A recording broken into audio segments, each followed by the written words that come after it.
À cette édition de l'information, le rendez-vous du 20h s'achève. Nous vous disons merci de nous avoir suivis.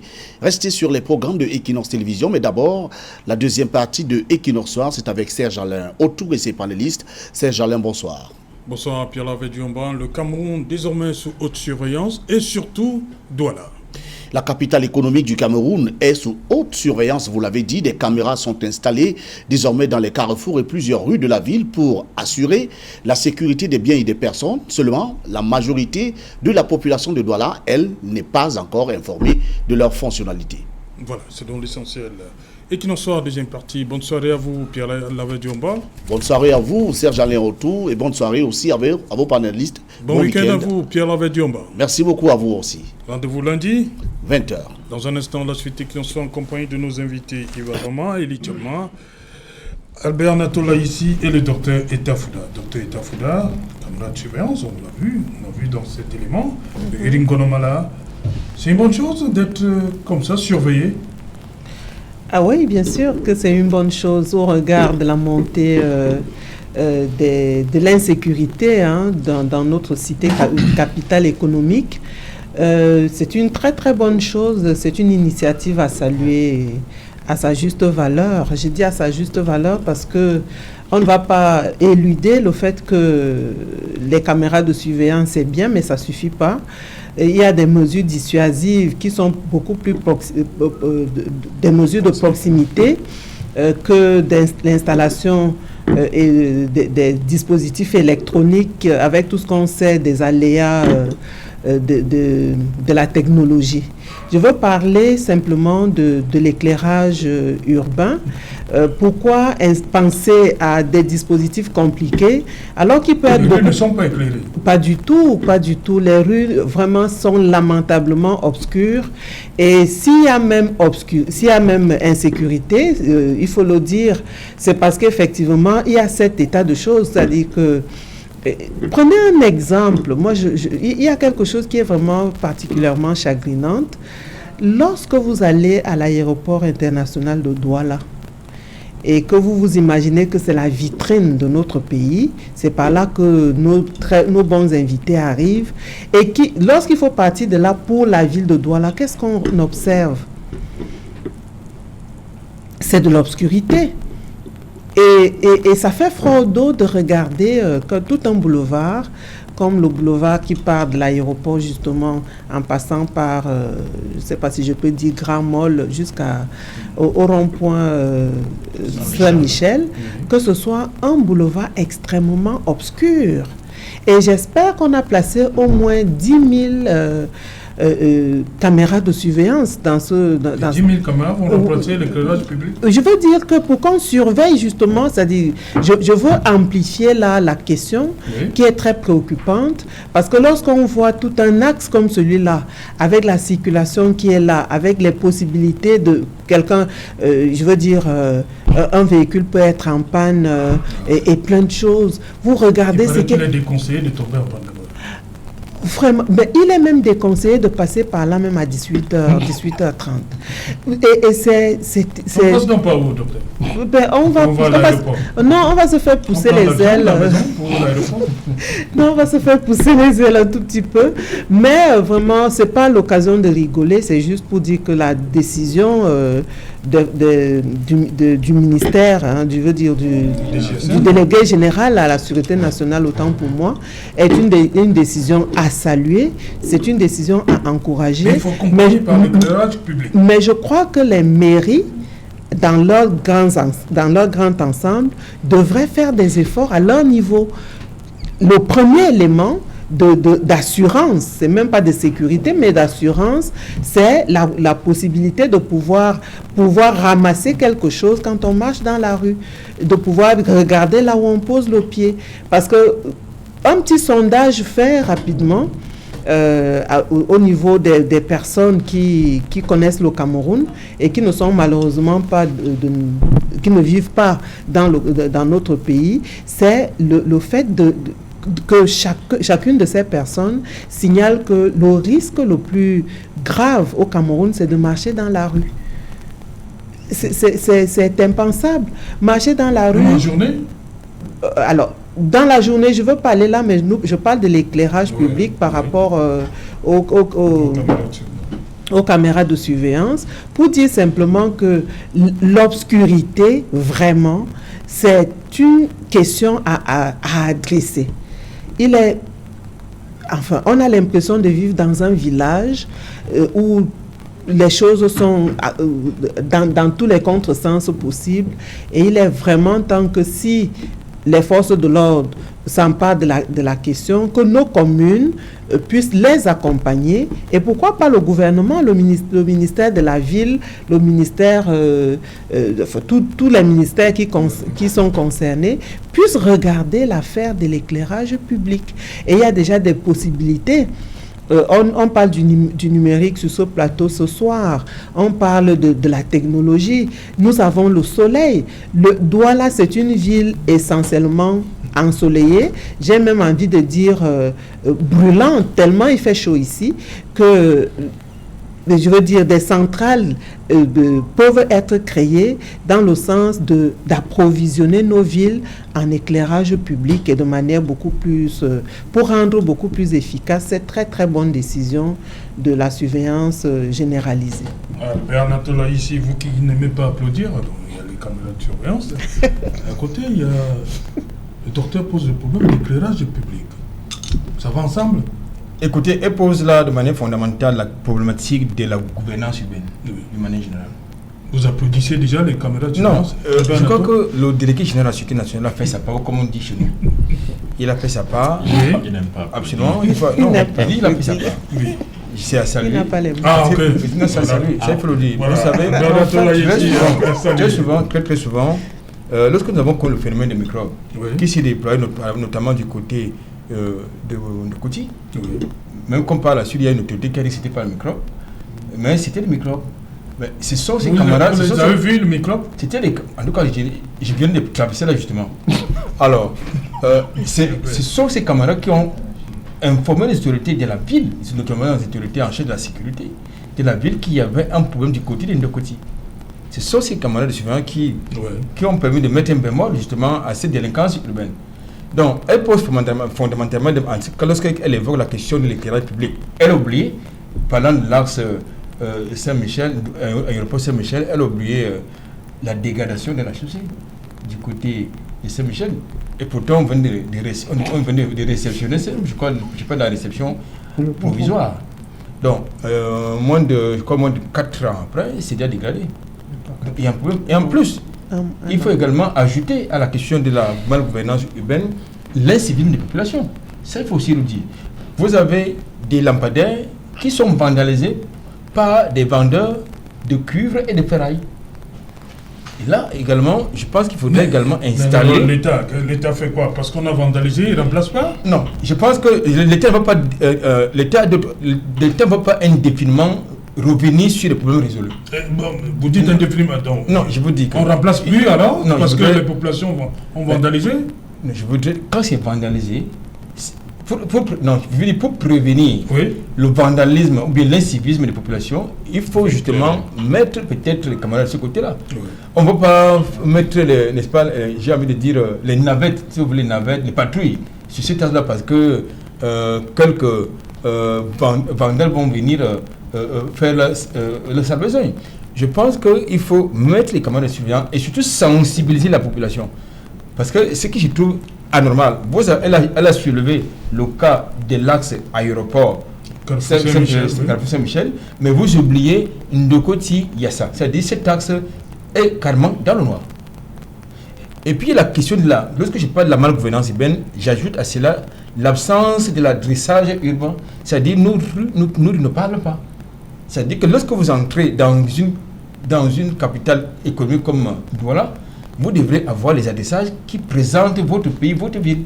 C'est tout à fait, c'est mieux. C'est-à-dire que vous avez l'impression que la sortie de l'aéroport, c'est un cimetière. Donc je pense qu'il faut donc penser, lorsqu'on parle de la décentralisation, voir le véritable problème que devrait véritablement relever, que devrait résoudre la décentralisation. C'est-à-dire qu'on ne peut pas tout le temps. C'est tout le temps, c'est beaucoup plus les élus locaux qui exigent le transfert non seulement des compétences, mais surtout le transfert des ressources financières. Mais si on vous envoie des ressources financières et vous n'êtes pas capable déjà de gérer le minimum qu'on vous transfère, on peut pas, c'est pas tout le temps, c'est pas tout le magot qu'on va envoyer. Ok. Élitement, cette situation, je sais que ça vous rassure, la présence des caméras de surveillance, voilà. Mais le docteur a posé un autre problème, l'éclairage. Vous savez... Ça va ensemble? Totalement. Pourquoi? Parce que tous ces appareils qui fonctionnent, c'est à l'aide du courant électrique. Et s'il n'y a pas de l'électricité, ça met en branle tout ce système qui a été mis en place. De toute façon, ce qui m'intéresse bien, et je dois dire, pour moi, c'est une des belles choses, tout simplement parce que depuis ces derniers temps, vous vous souvenez, sur votre chaîne ici, vous avez montré à, je crois que c'était à Bonamoussadi ou Kula, à Koto, où on accusait que c'était les gens de maintien de l'ordre qui avaient fait, et le lendemain, c'était le gouverneur qui tentait de montrer que ce n'était pas eux.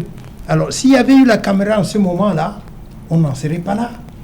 Maintenant, ce qui est important, c'est au moins que ça rassure, parce que avec toutes les violences qu'on avait à Douala, on avait l'impression que nous, citoyens, l'autorité de l'État n'existait plus. Au moins avec ça, ça rassure, et on se dit tout simplement, quel que soit le système, même s'il est préventif que l'on met en place, il y a des facteurs de risque derrière ce système qui est mis en place. À partir du moment où c'est un système d'information, la matière première de ce pays, c'est ses ressources humaines. L'État doit penser à mettre derrière tout ce système des Camerounais formés suffisamment pour que cette information appartienne à notre souveraineté. Parce que tel que vous le voyez, ce système fonctionne sur la base de serveurs qui peuvent être attaqués tous les jours, où l'étranger peut entrer dans ce système tous les jours, et ça devient non pas un système de sécurité pour nous, mais un système d'espionnage.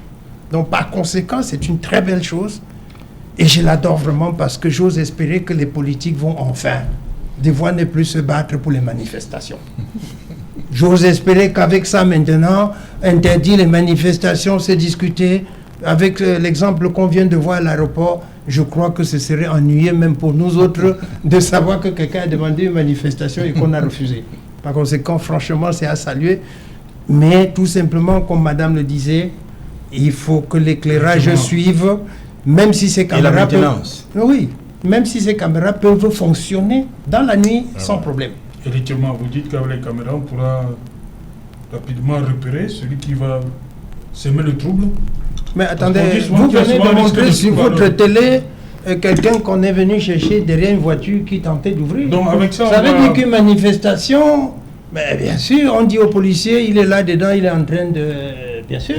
Donc moi, je crois qu'avec ça, on va nous épargner des discussions permanentes et on n'a pas voulu manifester, et que ça permette de réfléchir à autre chose, comme madame le disait, qu'on cherche à nous mettre de la lumière partout, et que ça permette de faire fonctionner cela, parce qu'au-delà des manifestations, il y a des bandits et des larcins qui nous empêchent de dormir au quotidien.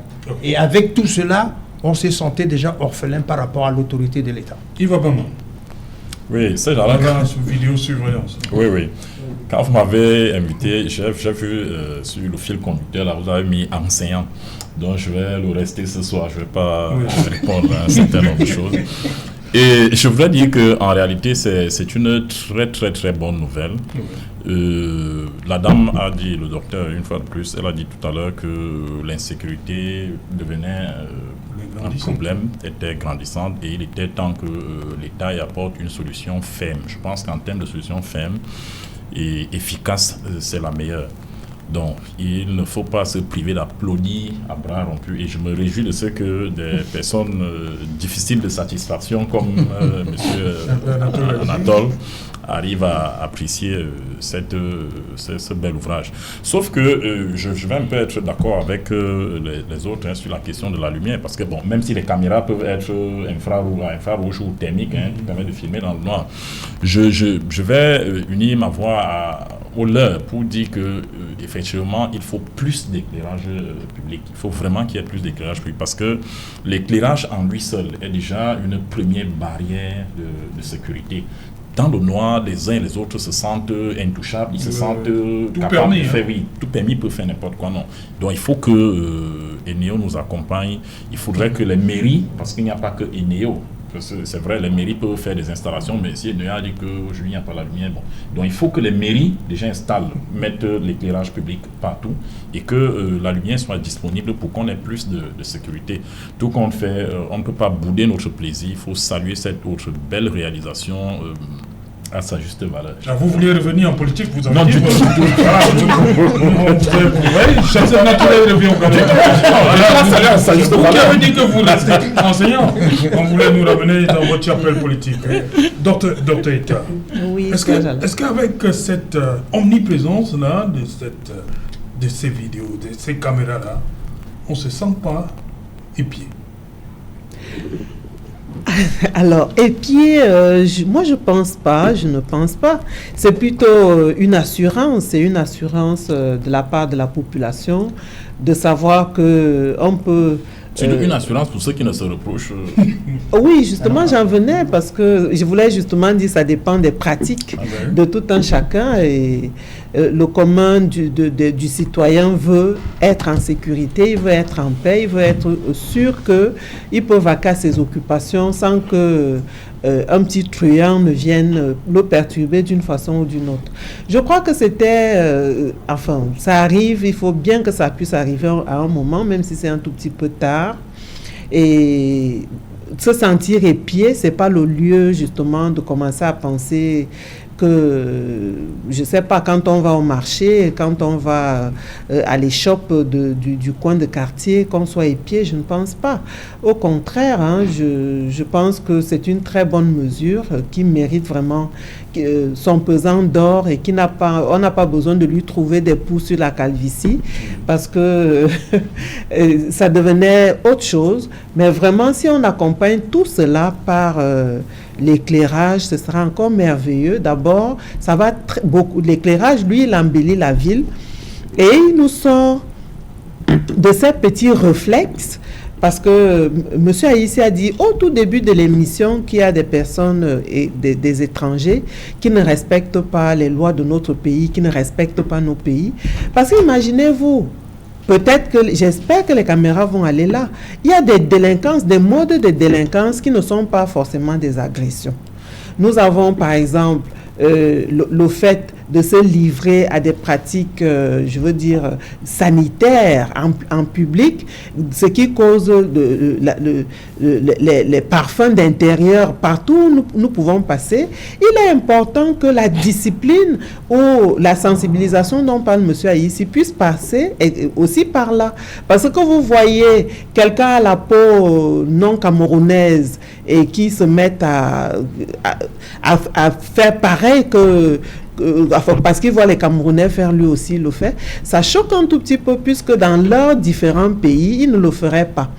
Alors, on va me retorquer que mais où sont les toilettes publiques? Oui, ben je ne suis pas là pour répondre à ça, mais je dis que comme l'éclairage public, comme toutes les commodités, je veux dire, les convivialités qu'on peut créer autour du vivre ensemble et du bien vivre ou du bien-être, il est important que vraiment qu'on ne se sente pas épié, qu'on ne se sente pas espionné, mais qu'on se sente plutôt rassuré et que cela puisse s'accompagner par des mesures plus pragmatiques, plus directes, telles que l'éclairage.